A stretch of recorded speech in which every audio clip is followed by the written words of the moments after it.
On Star Trek 3, we had a little more money to deal with. We were able to introduce some new models and do more detail and introduce another Federation ship, and all of those things were a little bit of a toy box for us, a little bit more fun. You know, I've worked on a bunch of these Star Trek movies, and what our job is as ILM is to keep reminding the audience that you're out in space and it's this amazing environment. A lot of the film is people standing around and talking about, you know, drama or about some sort of conflict, and it's good to keep reminding the audience every once in a while that you're in space and it's really cool. So that's what I see our job as. For Star Trek 3, it was great because we really opened up that universe. We saw a lot more of what was out there. The space dock in particular was a fun piece for us in enlarging our point of view about how big things were. The team up there at ILM came up with this idea of the vastness and size, which you don't really appreciate until you know how big the Enterprise is, and then you see Enterprise approaching this small planet in terms of size. We had a lot of fun with that in terms of that scale, and I think the guys at ILM all taught us about that, which I think they were learning, of course, through the movies with George Lucas. But that kind of scale lent a grandness and an importance and a bigger world out there than just where our crew was on the bridge of the Enterprise, and that was very fun. This is what we call a maquette of the space dock, and this was created for several purposes. One was to come up with a three-dimensional design so that various people on the production could look at it and put their input into it. Just to show you the scale of the space dock, this represents the Enterprise passing through the docking doors, and inside is an area where many ships would be docked and being serviced, and they would all exit out various locations. Here's an exit over here. Once this was approved, then we would give an estimate about what it would take to make us a 6-foot-tall model. After that was approved, then we would commence in the construction of the model. And it had lots of little lights. And instead of having thousands and thousands of individually wired lights, what we actually did is make this out of clear plexiglass. Then we painted it, and then we would scratch off the paint. And that's how we would achieve light. So those are actually just little pinholes that represent the light. Then later on in the movie, when the Star Trek Enterprise goes into the space dock, we had a larger version of the exterior, probably only, oh gosh, about this much of it.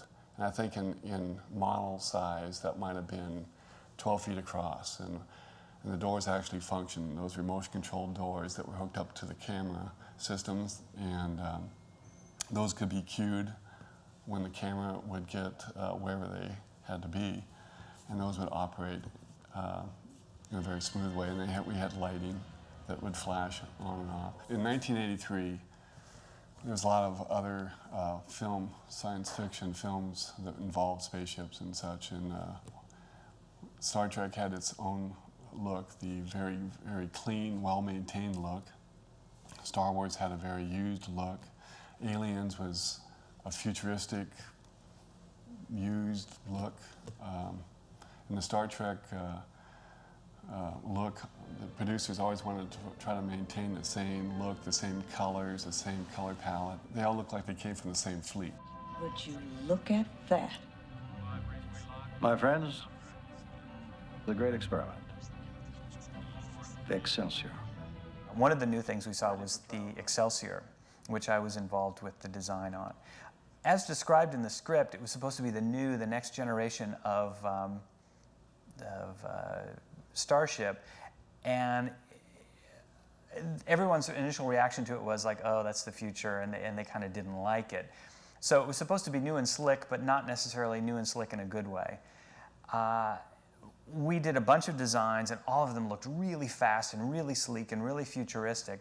And I had a couple days before the presentation, so I asked Dave Carson, one of the art directors, what should I do? And he said, well, why don't you take a pass at it? You design something.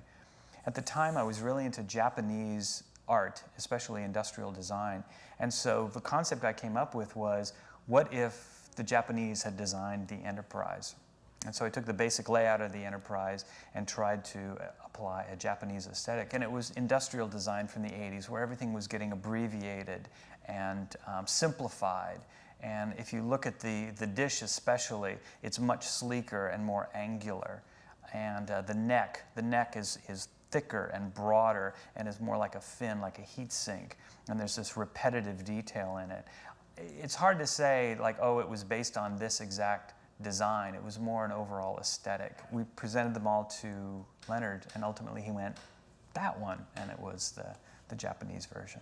We had more than just the sort of space galleons of the Enterprise and the Reliant and other carefully designed vehicles, and a whole other world below that was being introduced. When we were approached with the Star Trek III project, it became clear very early on reading the script that there was a lot more design work involved in this one than Star Trek II. And it was a real challenge for us because when you design a ship, you want it to look as though it fits with the culture, but at the same time you want it to mirror the characterizations of the culture. In other words, for the Klingon bird of prey, we wanted it to look aggressive and mean, as well as Klingon. When we went to the ILM people, I said, in effect, it should be like a bird on attack. It should be swooping and frightening. And I gestured with my arms this way, as though these were the wings. And somebody suggested that the wings might change their position, which they did. I'm not sure how much audience awareness we had of that, but the wings actually changed position as the thing went from a cruising position into a diving, swooping, attacking position.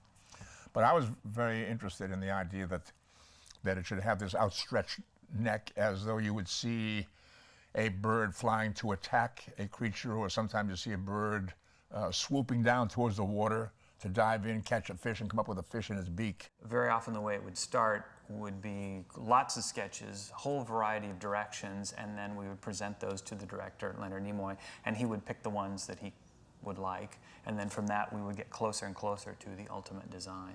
And what we want to get across, if we're successful with the design, is not only that it looks like a different culture, but that it has some sort of character that's reminiscent of the culture. And in other words, for the Klingon ship, it would be mean and aggressive looking. And there were lots of sketches done for the ship. And ultimately, there was never one that was chosen as, okay, that's the design. There were things that Leonard liked about some of them and other things he liked about others. And so we came up with a hybrid.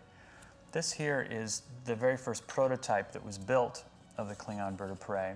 And we do these prototypes a lot as study models because then you can pick them up and kind of see what they would look like in the film. This one is unique in a couple ways. One of them is that it has these moving wings, which was kind of revolutionary at the time. And that was so it could get into kind of a posture, the firing posture, which was much more aggressive. And one of the sketches that I worked from, interestingly enough, that Nilo gave me was this one here of this muscle man.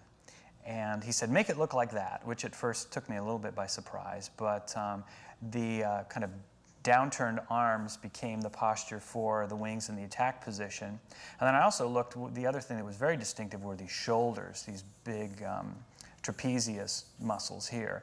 And that was the genesis of why I came up with this kind of radio fin area that would, no matter how you bent the wing, would still retain that mass and give it, hopefully, the look of the muscle man. Also, I thought that this guy looked a little bit like a football player. It influenced the way I built the prototype in that I added these large kind of trapezius muscle sections here, which were made out of these fins, these kind of radio fins, so as the wings moved, the mass still was there. And I incorporated what looked like shoulder pads on the shoulders here, and then I actually went a step further and put in a chin guard here on the command section.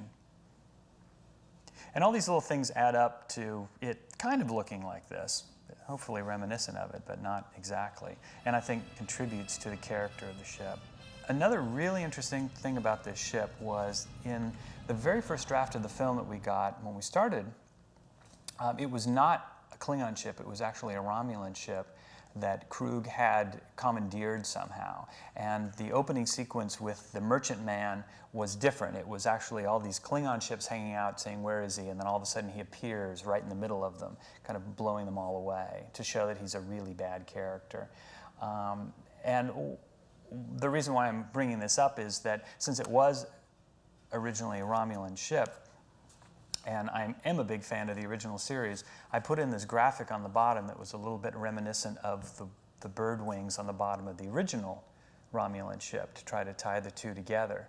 Ultimately, it was decided that it was just a Klingon ship, but the wing pattern stayed.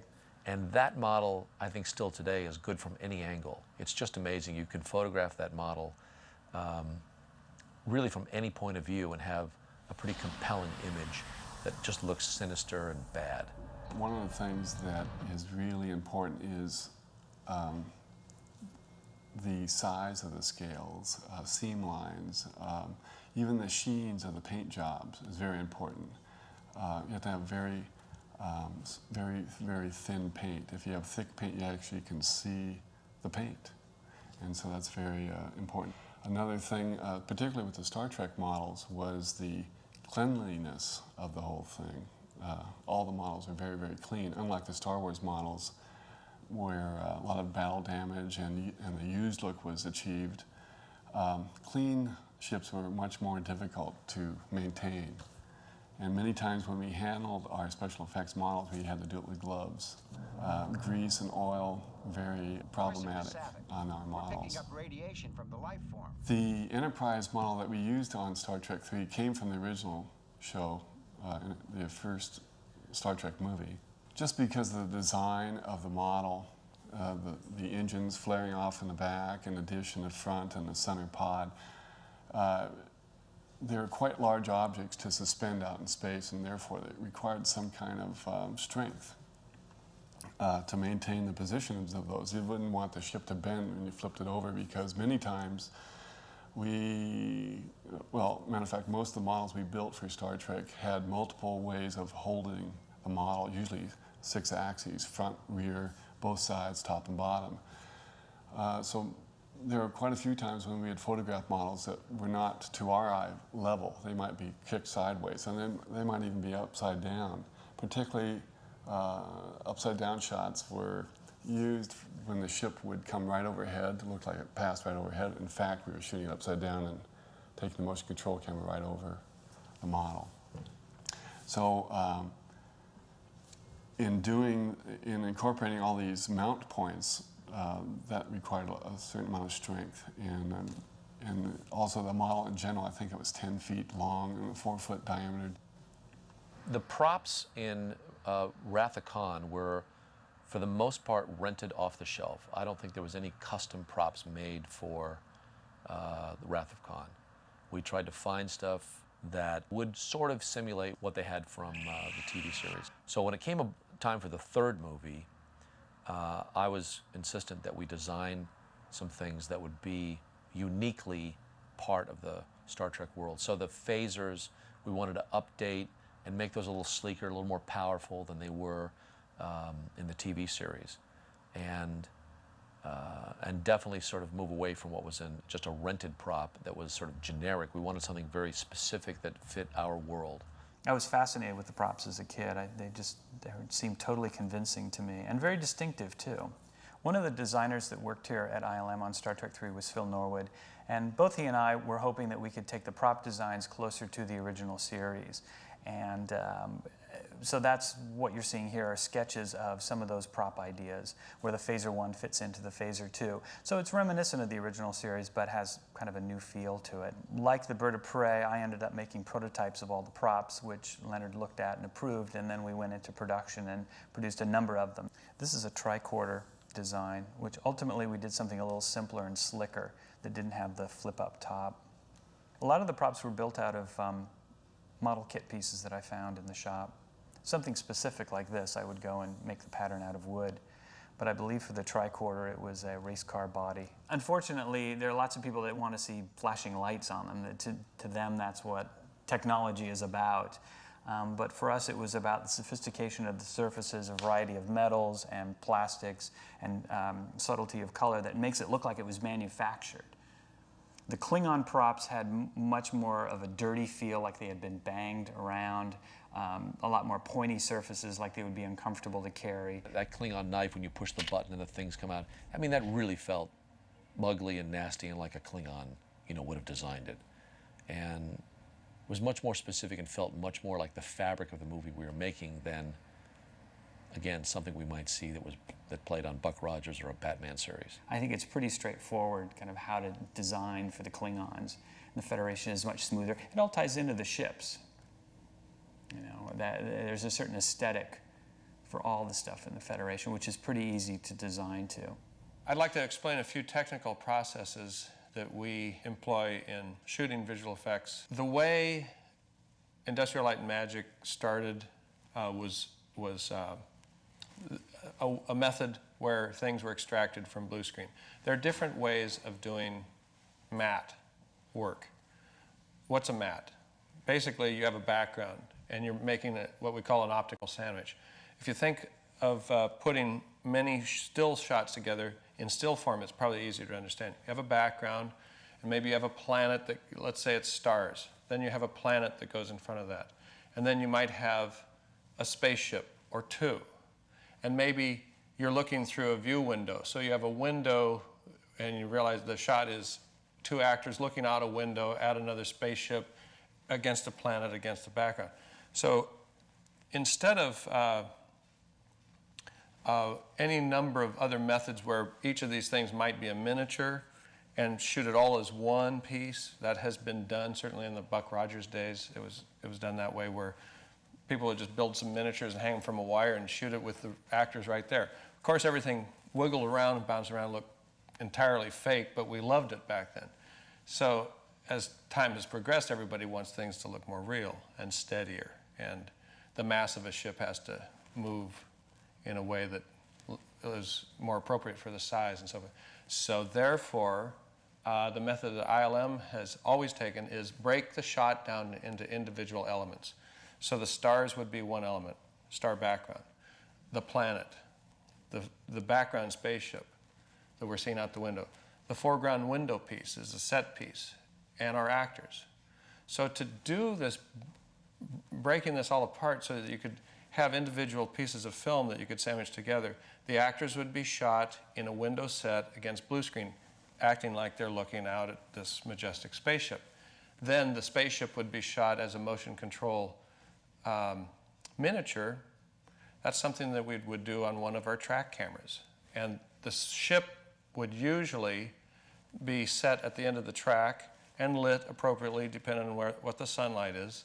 And everything in the shot has to align by way of lighting. All the pieces must look like they were shot at the same point in time. So if you decide it's a 3/4 backlight coming from the camera right side, every single thing in all the series of elements must be shot the same way. So to have it nice and steady, that ship is basically sitting there, and the camera is what does the moving. Therefore, you don't have to move all the lights.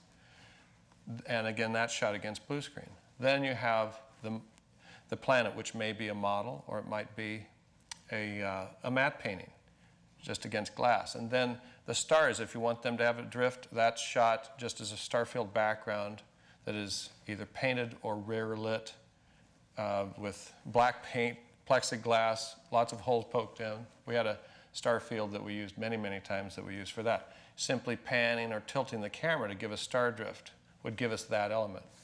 Now, then you have really no blue screen to pull from the star background, but all the others you do. The blue screen is the first layer on a color piece of film. So if you think in terms of just chemistry, the reason why we've always liked the blue layer so much at ILM is because blue is not really in flesh tones very much. And so if you essentially take blue out of a shot, you're not taking any flesh tones out of the shot. And when you extract or break down into black and white views of the red, the blue, and the green parts of that color shot, you'll have all these different pieces of film that now you can actually eliminate the blue layer, which gives you a whole. And in our case, we've got actors against a window. Suddenly you've got completely clear celluloid with photo information. And this is again done chemically. Once you have that, then you make a reverse. You have a window mat and a black center. Those are just simply reverses of the same thing, where you'd have black characters and black wall with clear celluloid for the window, and the reverse of that, absolutely black window with clear figures and clear wall. So, and each of these things, why do you do that? So that you have a mat to hold out for the ship, so you have no light falling onto your star field, and then the next thing that goes in is the foreground window, and all these things are layered, and it's the job of the editor, at least in that period of time, to keep track of when one thing would cross over another thing. So some things would go under, some things go over. So you've got to have a mat with your ship crossing over the background. So when you pass light through all these pieces of film onto yet a new piece of film in the optical printer, you come up with no light being placed on the background piece of film until you want it to be. So you use all these puzzle pieces, and again, I was speaking sort of in terms of if it was a still photo, but once you go into motion, everything's got to move correctly. So all your mats, traveling mats, you may have heard of, all your traveling mats have to move absolutely synchronous to the object that you photograph. So you have that black ship moving bipacked with the color photo ship, or the window that allows light to fall through where you go onto the new piece of film in the background. So it sounds complicated. The concept is simple, but it's really easy to mess it up. Some of the hard parts are whenever a ship is moving. Now remember, you shoot the ship not inside the dry dock and not on any of these runways. So then there's a problem if you see on this background miniature a bunch of lights that are sitting there. Well, then you expect to see the interactive light on the ship. So when you shoot the ship, the interactive light that should be falling on it, you have to put in. So actually we would rig little motors, because once again, the ship isn't moving. The ship is sitting still and the camera is moving. So you give the illusion of it pulling out or moving. And therefore, we'd put lights on little movers. And I'd have to look at it and line it up on the film, looking at the moviola, and I'd say, okay, well, in 16 frames, I've got to go from here to here. So then I go back out on stage and I figure out, okay, 16 frames, I've got to go here, here, so many fields across on the screen. We break it all up into quadrants. Okay, well, then the motor has to go this fast. So we'd figure out how fast our motors have to run so that everything looks like it was all shot at the same time. So there's a lot of, I always like to think in whether it's Star Trek or any of the movies that we do at ILM, we sort of create these puzzles and then we have to solve them. And that's what our daily living situation is. We never quite have the answers when we start in, but we're trying to make something that looks real. Reflections were a very big problem with blue screen, in that if we photographed the model in front of a blue screen, it tended to have bounce light around the edge of the models. And particularly if the model had a sheen to it. So many times we'd have to go back in with talcum powder, baby powder, and talc certain areas so that it would kill the reflection. Today, that's all eliminated with digital technology they have today. They can take care of that, no problem. But that was always a really big issue for us in 1983. Get out! Get out of there! Get out! For the explosions, we actually shot it upside down so that gravity would be our friend. Out in space, there is no gravity, so if you shoot it upside down and the explosion goes off, everything just rapidly plummets to the ground. And when you shoot with the camera rolled over upside down in the saucer that way, then it always looks great. Ken Ralston had devised a method where he would have a section that was essentially wax. He'd go in with a hot torch and burn away frame by frame little sections of the skin in the Enterprise. That adds to the deterioration of the skin of the Enterprise. One little trick that we came up with that looks great is if you pack different sections of it with steel wool and light those on fire and then roll film, it puts all these sparks and debris and everything out. It looks fantastic. That's what's in the movie.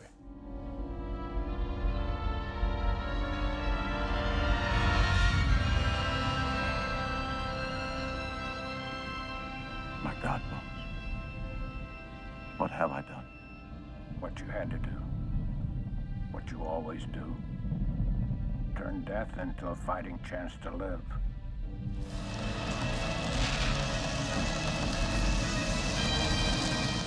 The explosion of the planet at the end of the film, that was a very large miniature set up on the main stage. It was our only stage at the time. And the effect had to be that it had to look like the whole surface of the planet was breaking apart, so it had to sort of move and break in cracks and pieces. So from camera point of view, it was clear that it was not only breaking apart, but separating, and fire and explosions coming out from below. It was actually a very complicated pyro act to kind of put together. And there had to be an area where it had to be essentially clean, where Kirk could be standing.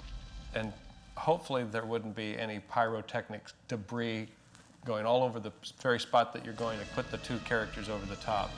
That was always a problem, where we couldn't go in and very easily clean things up. Now, if we got a bunch of debris or smoke or something that went across the area that we're essentially going to composite our two foreground figures into, well, putting layers of smoke in to make them look like they're nestled in, that's easier now. It was very difficult then. And I think people quite often ask, well, what's it like between the technology of today and the technology of photochemical, especially when you're ganging up many pieces of film to composite together, and then somehow come out with a single piece of film that's clean, without matte lines, and everything's just the right color.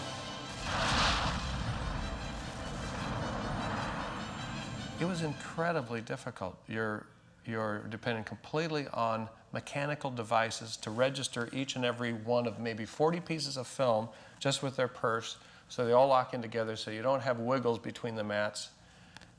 My God, these days it's so much better because you don't have matte lines.